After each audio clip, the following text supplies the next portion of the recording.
నామమునకు స్తోత్రములు. దేవుడు మనలను మరొక నూతనమైన నెలలోనికి మన జీవితాన్ని దేవుడు పొడిగించినందుకు మనం ఎంతో ఆయనకు మనం రుణస్థులమై ఉన్నాం. ఇక్కడ మనం ఆరాధన వెళ్ళబోయి ముందుగా దేవుని యొక్క లేఖన భాగంలో నుంచి మత్తయి సువార్త 26వ అధ్యాయము 6వ వచనం నుంచి 13వ వచనం వరకు కూడా మనం మార్చి చదువుకుందాం. మత్తయి సువార్త 26వ అధ్యాయము 6వ వచనం నుంచి 13వ వచనం వరకు కూడా మనం మార్చి చదువుకుందాం. యేసు బేతనియలో కుష్ఠరోగి అయిన సీమోని ఇంట కూర్చున్నప్పుడు ఒక స్త్రీ మిక్కిలి విలువగల అత్తరు బుడ్డి తీసుకుని ఆయన వద్దకు వచ్చి ఆయన భోజనములు కూర్చుండగా దాన్ని ఆయన తల మీద పోసెను. ఈ నష్టం ఎందుకు?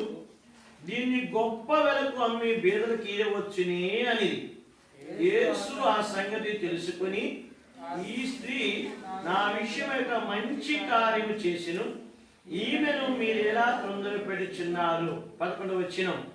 బీదలు ఎల్లప్పుడూ మీతో కూడా ఉన్నారు గాని నేను ఎల్లప్పుడూ మీతో కూడా ఉండను.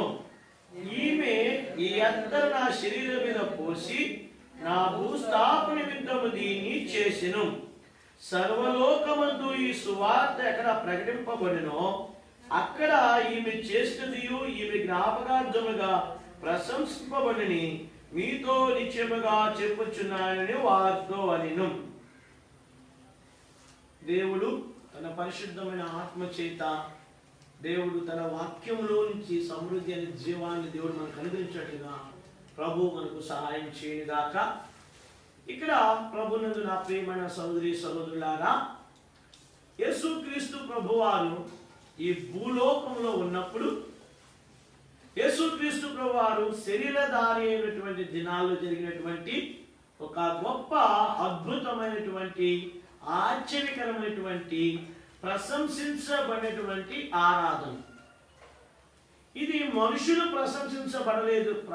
ప్రశంసించలేదు కానీ సాక్షాత్తు దేవాది దేవుడైనటువంటి యేసుక్రీస్తు ప్రభువారే అట్టి ఆరాధనను ఏం చేశాడంటే ఆయన ప్రశంసించాడు. కాబట్టి దేవుడు దాసులైన వారిని కూడా ప్రశంసిస్తాడు వారు చేసిన పనిని బట్టి. అందుకే బల మంచి నమ్మకమైన దాసుడా అన్నాడు. అదే భాగంలో మనం చూస్తే చెడ్డ దాసుడా అన్నాడు.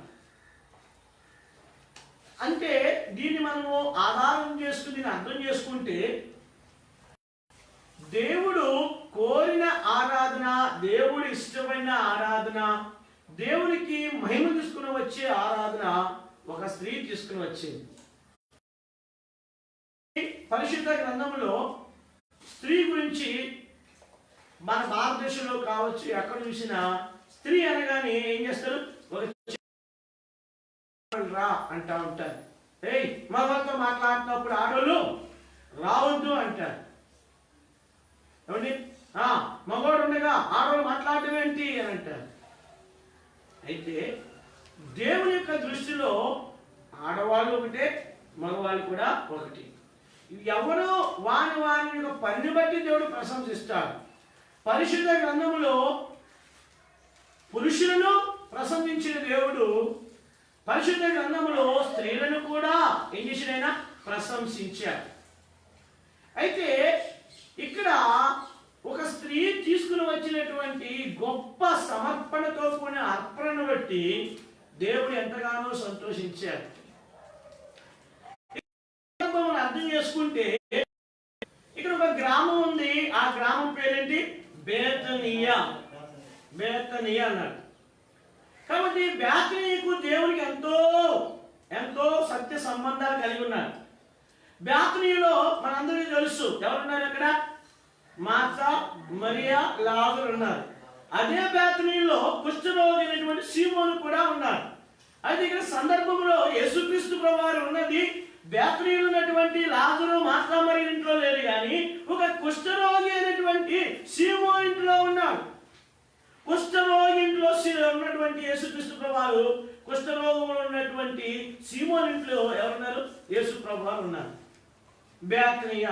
కాబట్టి బేతనీయను చాలా మంది అంటారు, చాలా సందర్భాల్లో పిలుస్తారు, హౌస్ ఆఫ్ వెల్కమ్ అంటారు, హౌస్ ఆఫ్ డేట్స్ అంటారు. కాబట్టి అయితే చాలా పేర్లు ఉన్నాయి. హౌస్ ఆఫ్ సాంగ్స్ అంటారు. అయితే దేవుని వాక్యం ఏం చెప్పబడుతుందంటే ఇక్కడ బేతనీయలో కుష్ఠరోగి ఇంట్లో యేసు ప్రభువారు ఉన్నారు. ఏం పేరు రాయబడింది దగ్గర? కుష్ఠరోగి.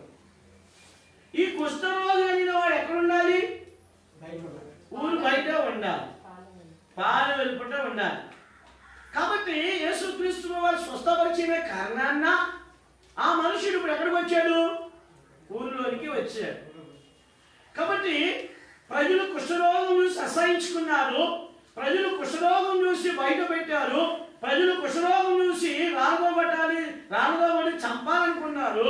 అయితే కుష్ఠరోగి సీమోన్ ఏం చేసి యేసుప్రభువారు ప్రేమించాడు. అందుకనే దేవుడు ప్రేమ కలిగినటువంటి దేవుడు. అందుకే పౌలభస్తుడు గలతీ రాసిన పత్రిక 2వ అధ్యాయం అంటాడు, నన్ను ప్రేమించి నా కొరకు ప్రాణం పెట్టిన యేసుక్రీస్తు ప్రభువు దేవుని కుమారుని వల్ల నేనేం చేస్తున్నాను? జీవిస్తా ఉన్నా. దేని బట్టి జీవిస్తున్నాడు ఆయన? ఆరోగ్యం బట్టి కాదు జీవించేది, దేవుని ప్రేమను బట్టి జీవిస్తా ఉన్నాడు. కాబట్టి నా ప్రియమైన సహోదరి సహోదరులారా, దేవుని ప్రేమను మనం అర్థం చేసుకోకపోతే, దేవుని ప్రేమను మనం కానీ అన్వయించుకోకపోతే, దేవుడు చేసిన దేవుని యొక్క మనం ఆరాధన చేసుకొని రాలేదు. అందుకని ఇర్మీయా గ్రంథం 31వ అధ్యాయంలో అంటాడు, శాశ్వతమైన ప్రేమతో నేను నిన్ను ప్రేమించాను. కాబట్టి ఏ ప్రేమ అది? శాశ్వతమైన ప్రేమ, అగాపే ప్రేమ, అనగా ప్రతిఫలాన్ని అపేక్షించని ప్రేమ, స్వార్థము లేని ప్రేమ. కాబట్టి యేసుక్రీస్తు ప్రభువారు అలాంటి ప్రేమతో మనం ప్రేమించారు. ఇక కుష్ఠరోగి అయినటువంటి సీమోను యొద్దకు ఉండడానికి యేసయ్య ఇష్టపడ్డారు. అలాగే పాపమైన కుష్ఠముతో పరిచెడిపోయిన మన జీవితాల్లో, మన హృదయాల్లో దేవుడు నివసించడానికి ఏం చేశాడంట? ఇష్టపడ్డాడు. కాబట్టి నా ప్రియమైన సహోదరి సహోదరుడా, యేసుక్రీస్తు ప్రభువారి ప్రేమను, యేసుక్రీస్తు ప్రభువారి యొక్క క్రయాన్ని, యేసుక్రీస్తు ప్రభువారి యొక్క దాతృత్వమును, యేసుక్రీస్తు ప్రభువారి యొక్క దారిద్ర్యాన్ని, యేసుక్రీస్తు ప్రభువారి యొక్క అవమానమును మన జ్ఞాపకం చేసుకుంటుంటే, యేసుక్రీస్తు ప్రభువారు మన కొరకు చిందించి నిత్య నిబంధనల రక్తము మనం జ్ఞాపకం చేసుకుంటే మన హృదయాలు కృతజ్ఞతతో నిండిపోయి ఉంటాయి. ఆఫ్రికా దేశంలో నల్లని వారు ఉంటారు. ఈ నల్లని వారిని ఏం చేసేవాళ్ళు అంటే తెల్ల జాతి వారు క్రూరంగా వెంటాడి మనుషులు పట్టుకుని సంతలో నిలబెట్టి బానిసలుగా వారు అమ్మేసేవారు. అమ్మబడిన వాడు కొనబడిన వాడికి దాసుడు.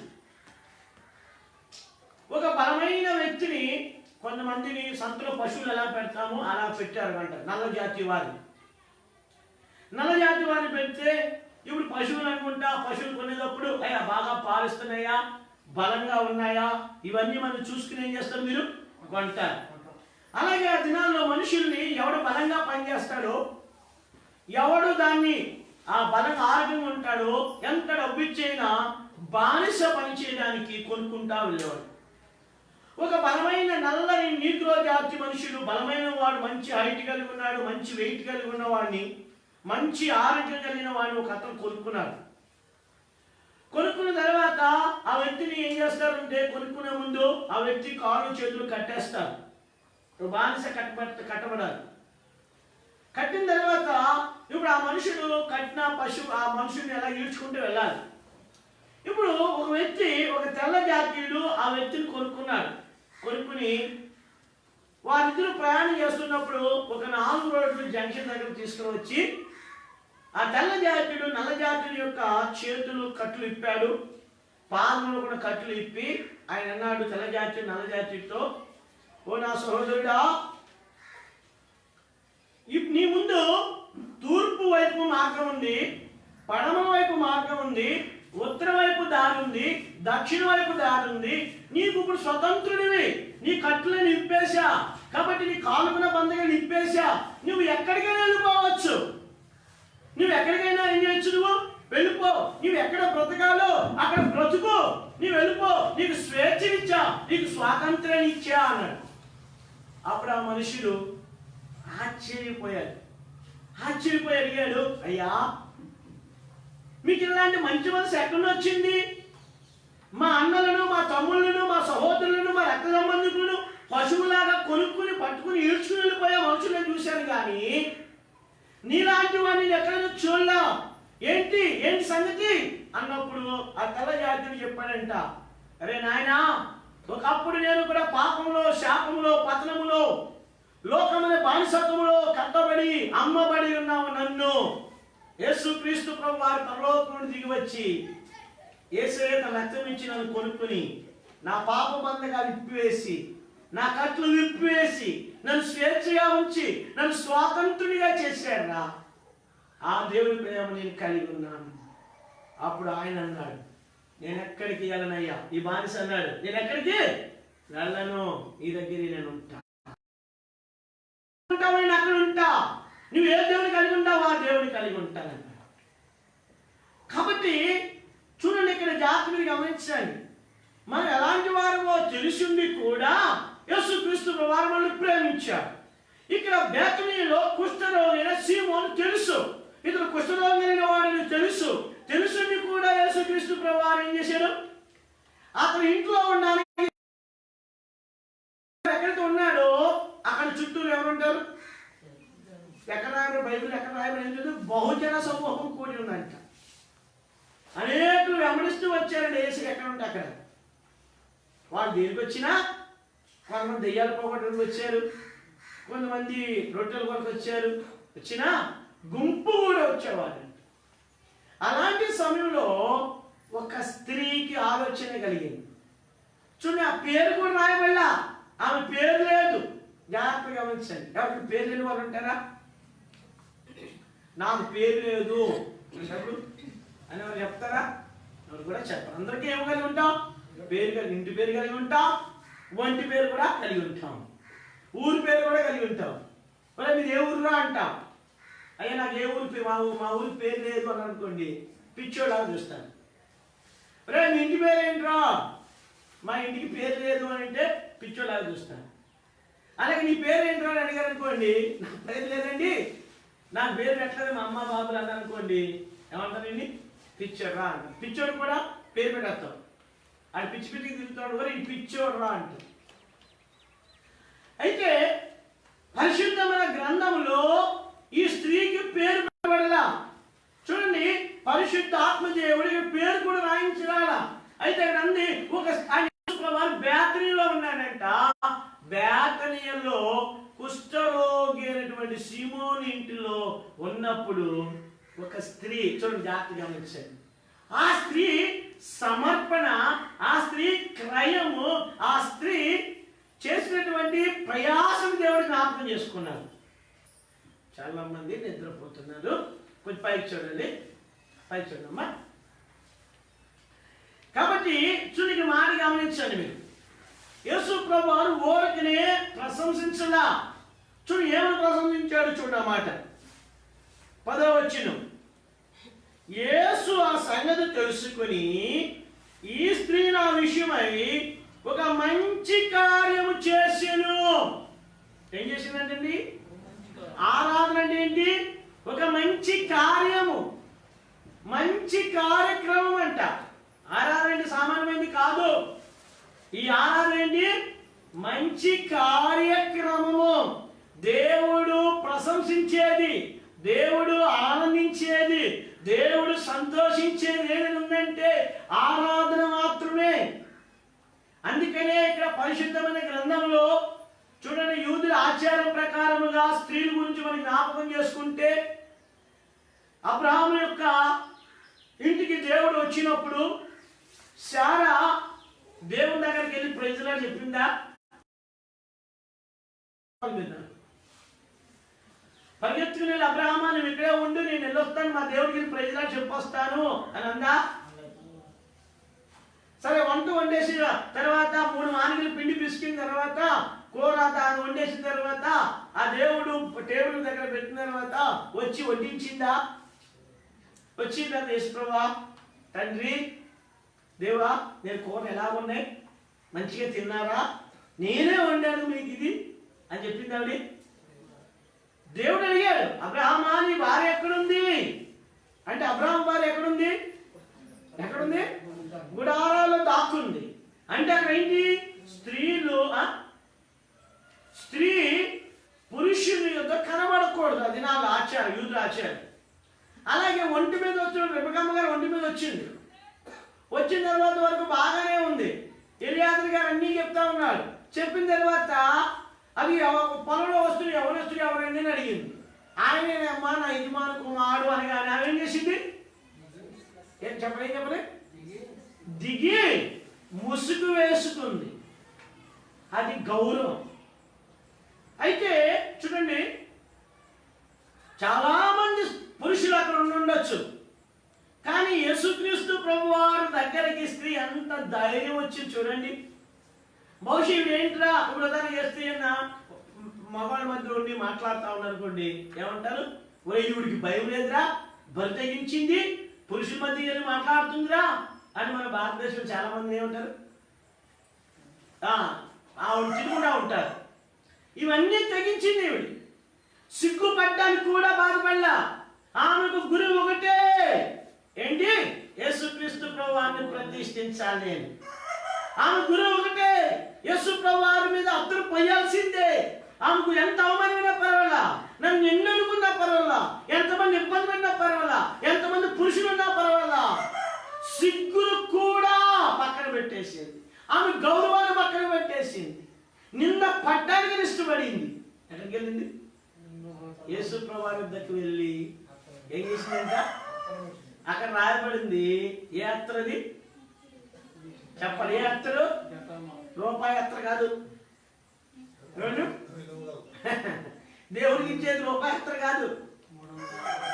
ఒక దేవుడి సేవకుడు చెప్పాడు, నాకు వాక్యంలో చెప్పాడు. టెన్లో ఒక దేవుడి సేవకుడు మందిరం దగ్గర నిలబడ్డాడంట. ఆయన మందిరంలో నిలబడ్డాడు.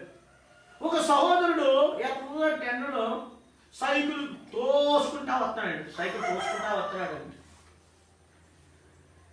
ఈయన అన్నాడంట, సేవకుడు అడిగాడంట ఆ సహోదరుని, ఏంటి సహోదరుడు ఆ సైకిల్ తెస్తున్నావు ఏంటి అంటే, అన్నా సైకిల్ మందిరానికి ఇచ్చేస్తున్నానన్నా అన్నాడు. అదో సైకిల్ అంటే గొప్ప. ఒక 20-30 సంవత్సరాల క్రితం సైకిల్ అంటే, ఇప్పుడు సైకిల్ అంటే అది గొప్ప కాదు. ఓ బండా అది గొప్ప. ఇప్పుడు బండి అంటే, అప్పుడు బండి అంటే అమ్మో బండుకున్నారు వాళ్ళు.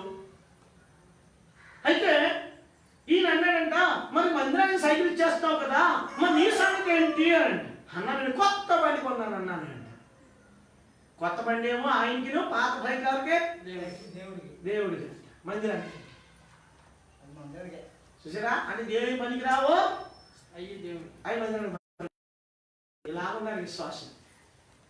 అయితే ఇక్కడ ఈ స్త్రీ మిక్కిలి విలువ కలది కాదు. అక్కడ చూడండి, సామాన్య మాట రాబడలేదు, విలువ కలదని మాట రాబడలేదు. కానీ ఏముంది? మిక్కిలి విలువైంది. మిక్కిలి విలువైందంట. అంటే ఏంటి? ఆమె జీవనోపాధి కంటే ఎక్కువైంది. ఆమె జీవనోపాధి కంటే ఎక్కువైంది, మిక్కిలి విలువైంది. ఆ విలువైన దాంట్లో ఏం చేసింది? అత్తరు తీసుకుని వచ్చింది. అత్తరు చాలా జాగ్రత్తగా తీసుకుని వచ్చి మెల్లగా వచ్చింది. యేసుక్రీస్తు ప్రభువారు ఎక్కడ ఉన్నాడని చూసింది. చూసి అత్తరు ఏం చేసిందంట? పగలగొట్టి ఆయన తల మీద పోసింది. చూడండి ఏం రాయబడి అన్నమాట. చూడండి రాయబడి 6 వచ్చినాలు. ఒక స్త్రీ అత్తరు గుడ్డి తీసుకుని ఆయన యొద్దకు వచ్చి ఆయన భోజనం కూర్చుండగా దానిని ఆయన తల మీద పోసెను. భోజనం చేస్తున్నాడు యేసుక్రీస్తు ప్రభువు. కాబట్టి ఆ భోజన సమయంలో అందరి దృష్టి ఎక్కడ ఉంటుంది? ప్రభువు కూడా, యేసు ప్రభువారు కూడా దృష్టి ఎక్కడ ఉంటుంది?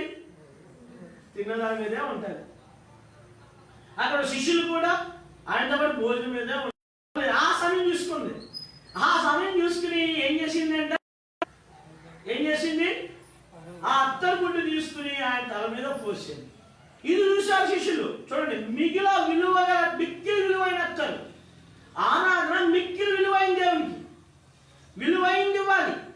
అందుకే ఇక్కడ రోమపత్రిక 12వ అధ్యాయంలో పౌలు అన్నాడు, సహోదరులారా, సజీవ యాగముగా మీ శరీరములను ఆయనకి ఏం చేయమన్నాడు? సమర్పించుకోండి. విలువైంది ఏముంది? బంగారం అయిందే, వెండి ఆయనదే, ఏమిటి మొత్తం సర్వసృష్టి అంతా ఆయనదే. ఆయన తీసుకొచ్చి నేను ఒక మాట చెప్తా. యూత్ క్యాంప్ సహోదరుడు వచ్చాడు నా దగ్గరికి. ఆ సహోదరుడు గిఫ్ట్ ఇచ్చాడు మందిరానికి. యవనస్తులు కూడి కొరకాయ, అయ్యా గిఫ్ట్ తీసుకో, దేవుని పనికి ఉపయోగించు అన్నాడు. సరే, దేవుని పని ఉపయోగించాడు. ఛార్జీలకి అని చెప్పి నేను డబ్బులు ఇస్తా ఉంటే అంటాడైనా, ఓరు మా ఊరుకోరా, నా డబ్బులు నాకెత్తనా పెట్టి అన్నాడు. ఏంటి ఇచ్చిన డబ్బులు నాకేస్తాం ఎందుకు రా అన్నాడు. చూడండి, దేవుడిదే బంగారం, దేవుడిదే అన్ని దేవుడే. అయితే అలాంటి దేవుని దగ్గరికి వచ్చి డబ్బు ఇచ్చేందుకు మాత్రమే సరిపోద్దు. అందుకే పౌలు అంటాడు, అయ్యా ఓ రోమీలారా, మీరు మీ శరీరములను సజీవ యాగముగా ఏం చేయాలి? ఆయనకు సమర్పించుకోండి. అంటే మన శరీరాలు. అందుకే ఈమె మిక్కిలి విలువైన అత్తరు తీసుకుని వచ్చి ఆ అత్తరు పొడి పగలబట్టి ఆయన తల మీద పోసినప్పుడు శిష్యులు అంటున్నారు, శిష్యులకి ఏమొచ్చేసినప్పుడు కోపం వచ్చేసింది, బాధ వచ్చేసింది. శిష్యులకి బాధ వచ్చి అన్నారు ఆ స్త్రీతో, ఎందుకమ్మా ఇంత మిక్కిలి విలువైన అత్తరు తీసుకొచ్చి మీరేం చేశారు? ఆయన తల మీద పోసావు, వ్యర్థం పచ్చడి ఎందుకు? వ్యర్థం అంట.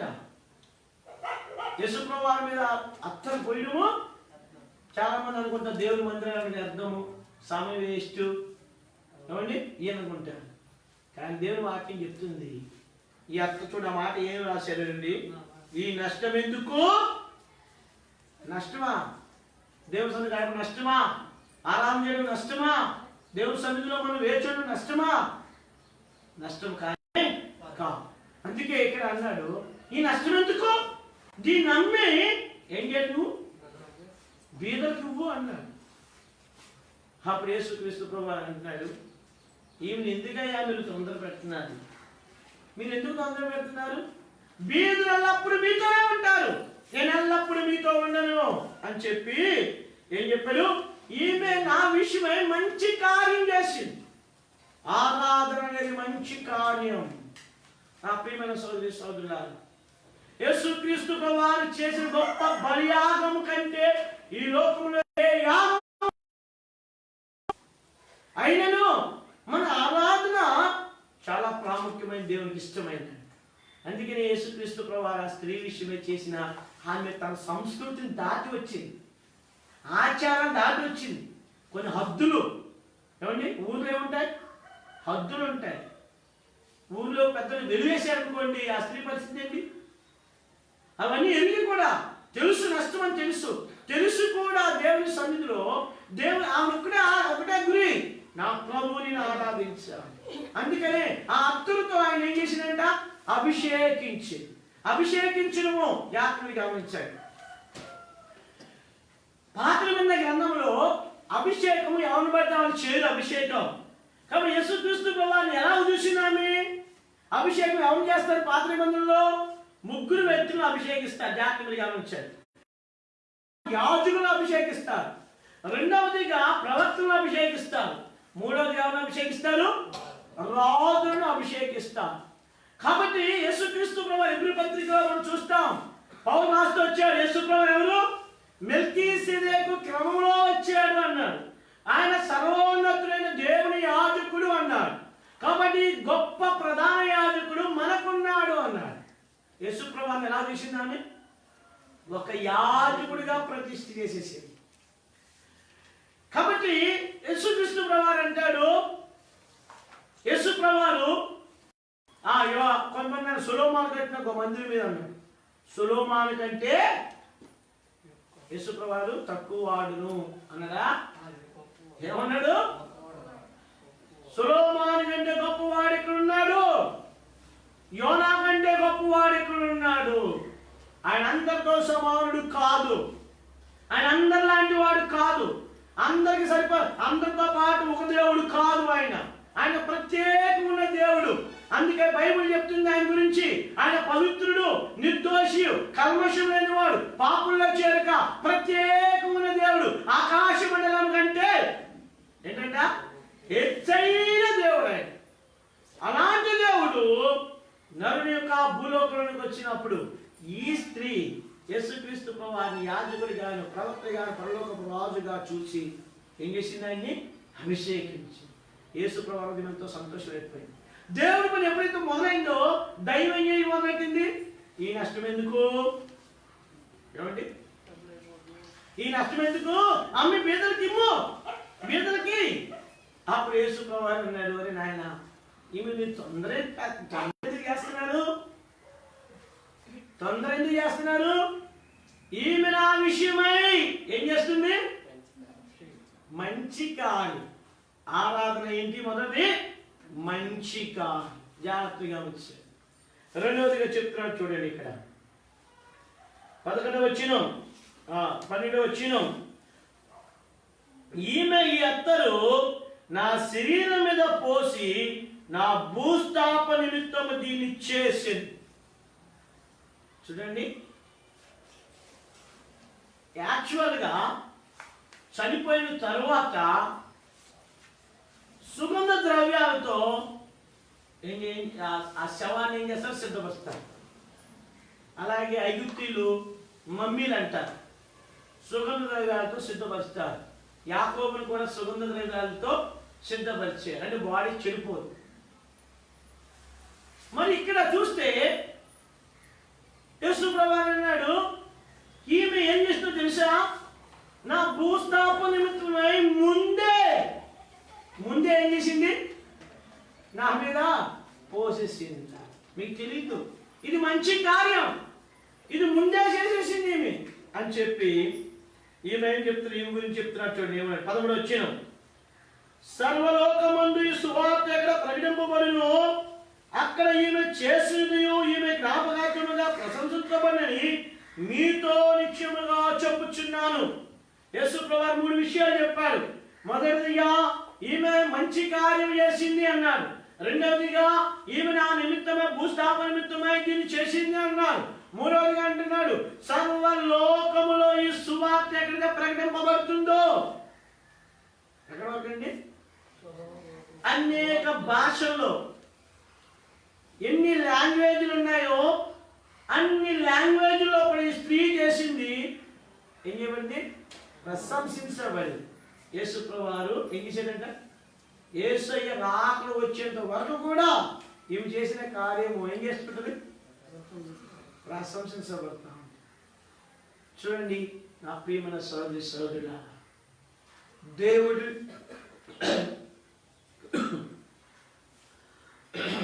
దేవుని ఆరాధించుట, దేవుని గణపరచుట, దేవునికి ఇచ్చే విషయంలో అది చిన్న విషయం కాదు.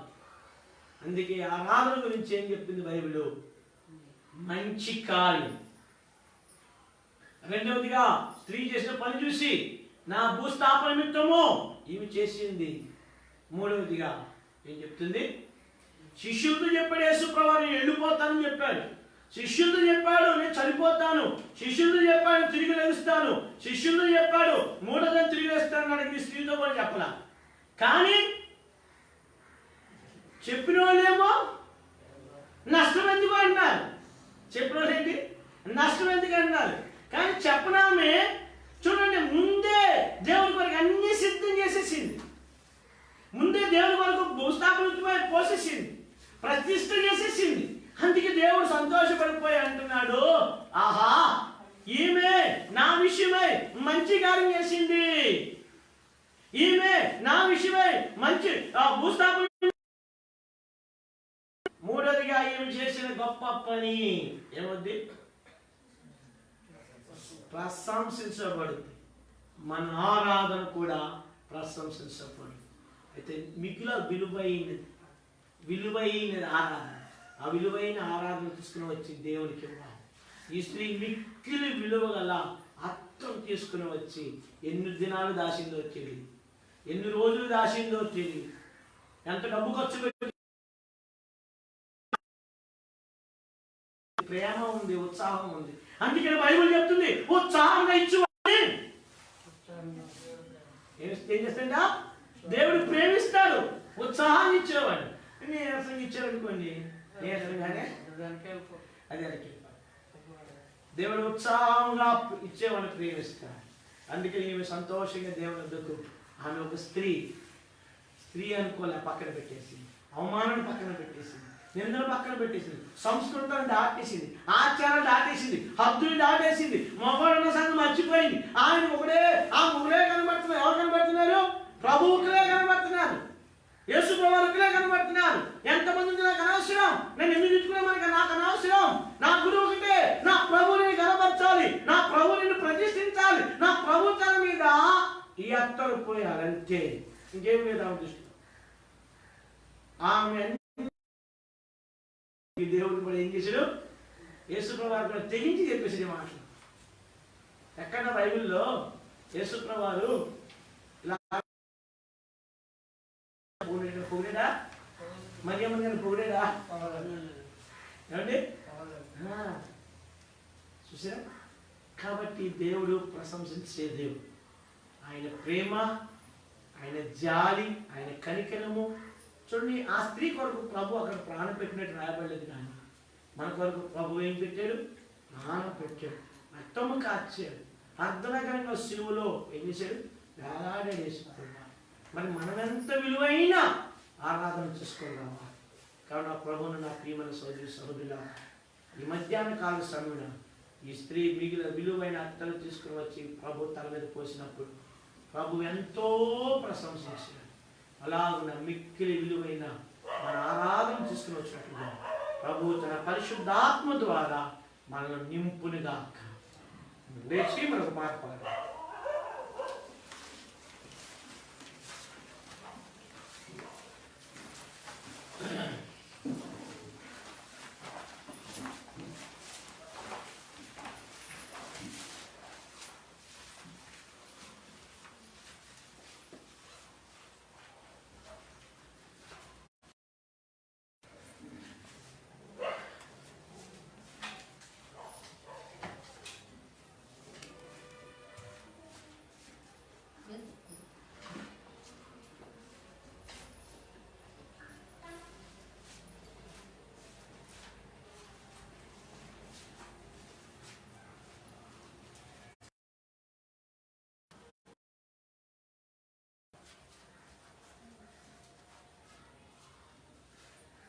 ఆరాధించగా నిన్ను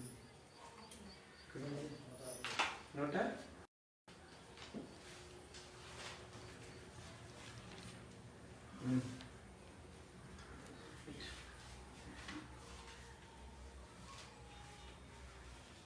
పాట సంఖ్య 160.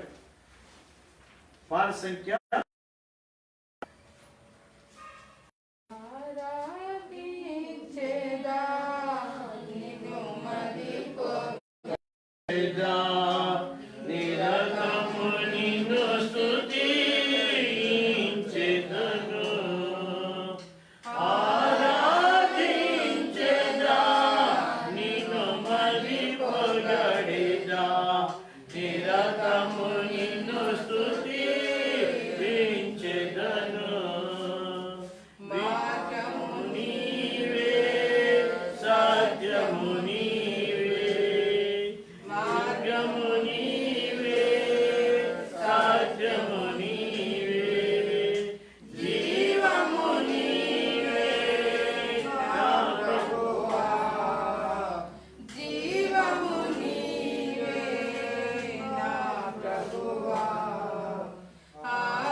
నిరతము నిన్ను స్తుతించెదను.